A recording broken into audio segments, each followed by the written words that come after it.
Hello friends, இன்றைக்கி நம்ம சூப்பரான இறால் கருவாடு தொக்கு எப்படி செய்யலான்னு பார்க்கலாம் வாங்க. இதுக்கு தேவையான பொருட்கள்: இறால் கருவாடு 200 கிராம், ஆயில் 2 ஸ்பூன், பெரிய வெங்காயம் 2, 6 பல் பூண்டு, தக்காளி 2, பச்சை மிளகாய் 1, மிளகாய்த்தூள் 1 ஸ்பூன், மல்லித்தூள் 1 ஸ்பூன், மஞ்சள் தூள் 1/4 ஸ்பூன், கருவேப்பிலை, தேவையான அளவு உப்பு.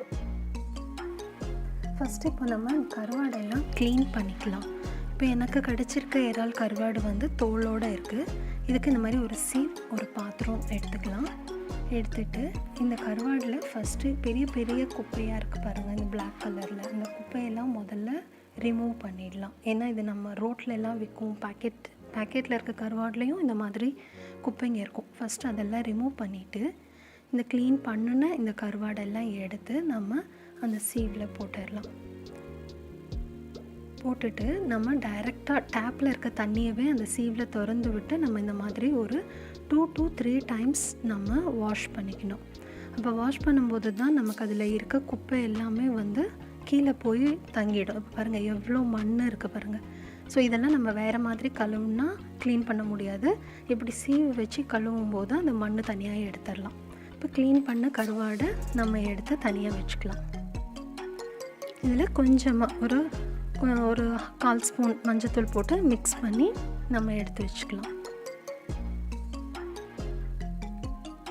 இப்போ சமைக்கிறதுக்கு தேவையான 2 வெங்காயம், பூண்டு, 1 பச்சை மிளகாய், 2 தக்காளி, கருவேப்பிலை கொஞ்சம் எடுத்து பொடி பொடியாக கட் பண்ணி வச்சுக்கிறோம். ஃபஸ்ட்டு வெங்காயம்லாம் தனியாக கட் பண்ணி வச்சுக்கலாம். கறி லீவ்ஸும் தக்காளியும் தனியாக கட் பண்ணி வச்சுக்கலாம். இப்போ ஒரு பாத்திரம் சூடாகட்டும். பாத்திரம் சூடானதும் 2 ஸ்பூன் எண்ணெய், கடுகு, ஜீரகம், வெந்தயம் தாளிக்கிறதுக்கு. நான் நல்லெண்ணெய் யூஸ் பண்ணியிருக்கேன். உங்களுக்கு என்ன சமையல் எண்ணெய் வேணுமோ அது யூஸ் பண்ணிக்கோங்க. ஃபஸ்ட்டு பூண்டும் பச்சை மிளகாவும் போட்டு நல்லா வதக்கிக்கிறோம். அப்புறம் பெரிய வெங்காயம் கட் பண்ணி வச்சது போட்டு நல்லா வதக்கி கொஞ்சமாக உப்பு போட்டு வதக்கிக்கலாம். அப்போ வந்து வெங்காயம் கொஞ்சம் நமக்கு சீக்கிரம் வெந்து வரும். இந்த மாதிரி வெங்காயம் நல்லா வெந்த பிறகு நல்லா மிக்ஸ் பண்ணிவிட்டு நம்ம வந்து தக்காளி ஆட் பண்ணிக்கலாம். தக்காளியும் கருவேப்பிலையும் இப்போ ஆட் பண்ணிக்கலாம். நல்லா மிக்ஸ் பண்ணி நல்லா வெங்காயமும் தக்காளியும் ஒன்றா சேர்ந்து நல்லா மசிஞ்சு வெந்து வரணும். அது வரைக்கும் நல்லா நம்ம வதக்கி விட்டுட்டே இருக்கலாம். இப்போ கொஞ்சம் நேரம் மூடி வச்சிடலாம். இப்போ நல்லா வெங்காயமும் தக்காளியும் வெந்திருக்கும். ஜஸ்ட் ஒரு 2 மினிட்ஸ் மூடி வச்சிங்கனாலே நல்லா வெந்துடும். அந்த ஸ்டீம்லேயே வெந்துடும். வெந்த பிறகு 1 ஸ்பூன் மிளகாய்த்தூள், மல்லித்தூள், மஞ்சத்தூள் போட்டு அந்த வெங்காயம் தக்காளியோட நல்லா மிக்ஸ் பண்ணிக்கலாம்.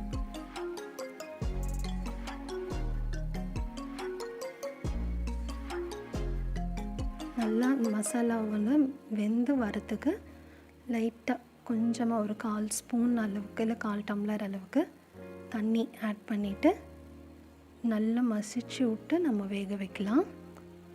இப்போ இந்த ஸ்டேஜில் கொஞ்சமாக தண்ணி ஆட் பண்ணிக்கலாம். தண்ணி ஆட் பண்ணோன்னா நல்லா வெங்காயம் தக்காளி மசாலாவோடு நல்லா மசிஞ்சு சேர்ந்து வரும், நல்லா வெந்து வரும்.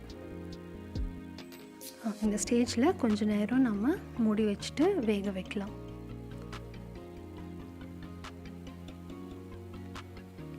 இப்போது நல்லா மசாலா வெந்து வந்திருக்கு பாருங்கள்.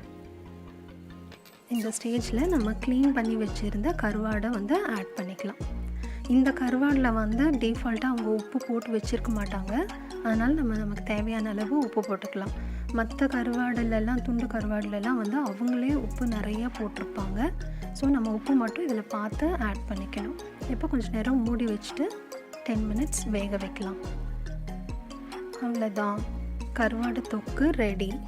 நல்ல டேஸ்ட்டாக இருக்கும். இது வந்து நமக்கு தோலோடு கிடச்ச கருவாடு. உங்களுக்கு தோல் இல்லாமல் வெறும் ஃப்ளஷ் மட்டும் கிடைக்கும் செம்மீன் கருவாடு. அது கிடச்சா இதே மாதிரி செஞ்சு பாருங்கள், ரொம்ப டேஸ்ட்டாக இருக்கும். இந்த ரெசிபி பிடிச்சிருந்தால் கமெண்ட் பண்ணுங்கள், சப்ஸ்கிரைப் பண்ணுங்கள். தேங்க்ஸ் ஃபார் வாட்சிங்.